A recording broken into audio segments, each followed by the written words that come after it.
ప్రతి ఇంట్లో ఇలా ఒక్కొక్కరు ఒక్కోలా దగ్గుతో, తుమ్ముతో, గొంతు మంటతో, జలుబుతో, జ్వరంతో ఒక్కొక్క భంగిమల్లో ఇదిగో ఇలా నానా యాతన పడుతూ అడ్డమైన మాత్రలు మింగుతో, ఏవేవో సిరప్లు మింగుతో అష్టకష్టాలు పడుతూ ఉంటారు. ప్రకృతిని నమ్ముకుంటే ఇవేమీ చేయనవసరం లేదు.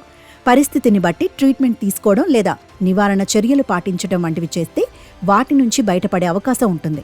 వీటితో పాటు ఈ సీజన్లో మాత్రమే అధికంగా లభించే పుల్లని, తీయని రుచి కలిగిన పండ్లు తినటం వల్ల రోగ నిరోధక శక్తిని పెంచుతాయి.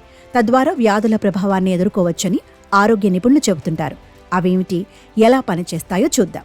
వింటర్లో ఎక్కువగా లభించే పండ్లలో నారింజ, నల్ల ద్రాక్ష కూడా ఒకటి. అసలే కూల్ వెదర్, ఇలాంటప్పుడు వీటిని తింటే జలుబు చేస్తుందని, దగ్గు, కఫం లాంటివి అధికం అవుతాయని కొందరు భావిస్తుంటారు. కానీ అలాంటిదేమీ జరగదని పోషకాహార నిపుణులు చెబుతున్నారు. పైగా నారింజలో విటమిన్ సి, యాంటీ ఆక్సిడెంట్లు, యాంటీ ఇన్ఫ్లమేటరీ, యాంటీవైరల్ లక్షణాలు ఉంటాయి.